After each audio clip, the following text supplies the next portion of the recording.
You're asked if, out of duty to the country, whether you'd be prepared to have your passport details borrowed. It is very stupid of a Western intelligence organization to steal your identity without your consent. Because what can happen is that they are roaming around the world with your identity, and then you come along.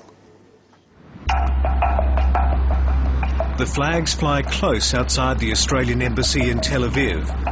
But this is not the finest hour in relations with Israel. Inside, AFP officers were asking Israeli dual citizens if they had any idea how their Australian passports came to be used in a spectacular murder in Dubai. This is of the deepest concern to the Australian government. We are getting to the bottom of this now. Whether it was cleared with them beforehand is an interesting question. Now, obviously, the people involved say not, but they would anyway. Would MOSSAD have risked blowing the security operation by telling them? I very much doubt it. But it will be interesting to see whether any of these people who claim they've been so dreadfully wrong try any kind of legal action. I think that would let you know how very upset they are.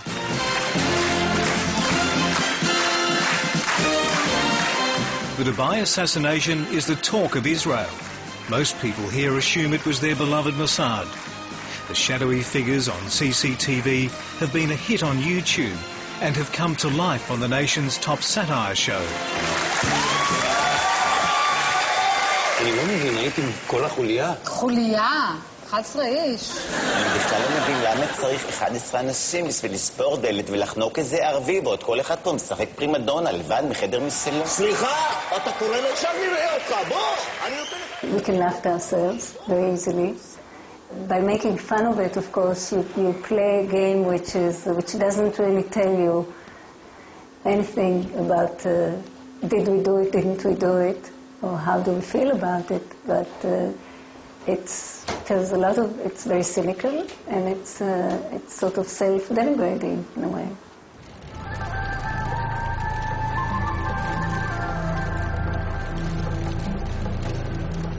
Most people in Israel are glad Mahmoud Mabhouh is dead, but they're concerned at the price.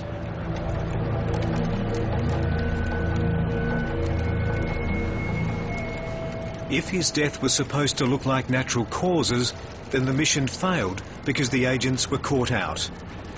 But even in a nation surrounded by enemies, some don't believe the end justifies the means. It's state terrorism, and it's immoral, it's wrong, and I think that the people that are responsible for this policy of terror should be in trial, should put in prison for that. We don't have capital punishment in our legal system. It means that as a society we made a decision that we are not going to let the judges in trial to sentence people to death. So how come security bureaucrat, General Secret Service bureaucrat, Mossad bureaucrat can make such a decision to kill people without trial?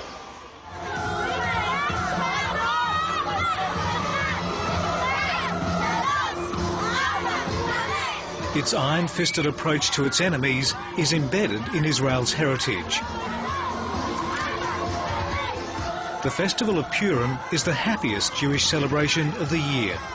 It's the biblical story of how a small, oppressed population found the courage to overcome an evil enemy. Welcome to the Promised Land!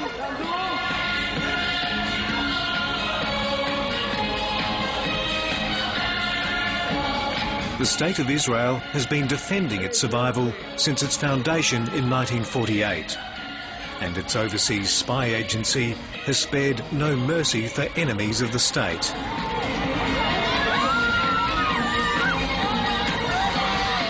But to really understand how Mossad works and what it means to this society, you have to go right back to the early days.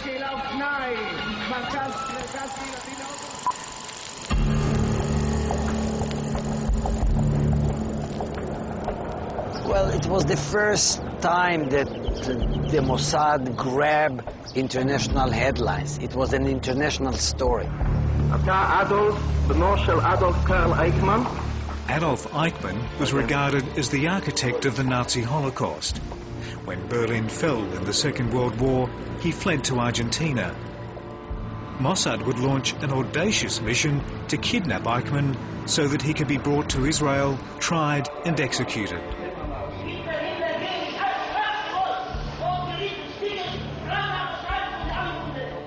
They wanted, if you wish, a show trial. So that's why the order was, don't kill him, bring him live and kicking to the state of Israel. Well, in '61, the Eichmann kidnapping was a kind of a clean, pure, moral operation.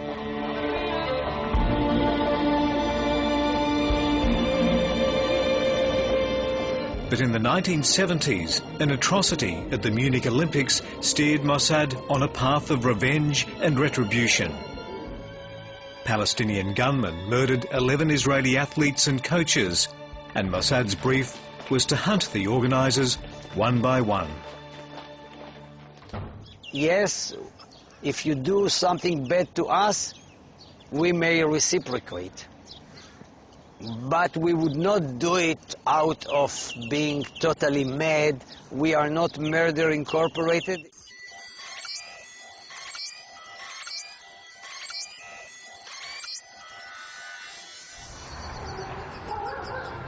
It was one of the most inglorious moments of Mossad's history, a day when everything that could go wrong did go wrong. Palestinian Naim Khatib surveys a vacant block of land in the Jordanian capital, Amman. It was here he became a local hero for a most extraordinary feat, catching 2 Mossad agents red-handed and turning them over to police. طبعا أكيد شعوري شعور يعني يعجز عنه الوصف، فخر واعتزاز وكبرياء وشموخ.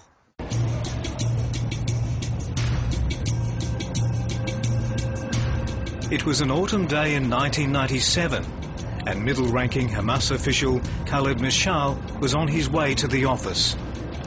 As he stepped onto the curb, a Mossad agent masquerading as a Canadian tourist lunged at Mr. Mashal and sprayed poison in his ear. The agent and his accomplice would be caught, but Khaled Mashal would have 24 hours to live.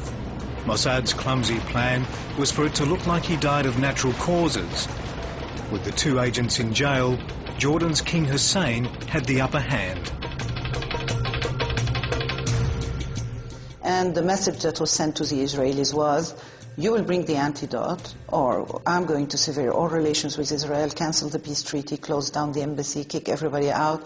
But most importantly, the 2 Mossad agents that we have in custody are going to have a public trial in Jordan.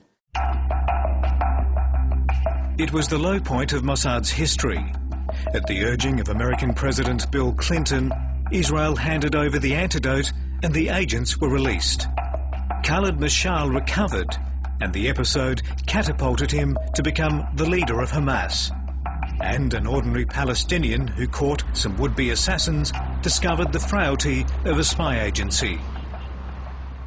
بس هو السمعة تبعتهم وصيت الموساد أرهب الناس وأرعب الناس ليس أكثر. ولهم عبارة عن بشر عاديين وأجبن من إنه في وقت الحوادث في وقت الواقعة أجبن من إنه يقاوم أكثر من اللازم. There is fear that Mossad is everywhere, and it can be in any city in the Arab world, and that everybody is looking back at the last unsolved murders and attacks in this part of the world to try and see what is the connection with the Mossad. I personally don't think that assassinations are helpful, not from the moral point of view.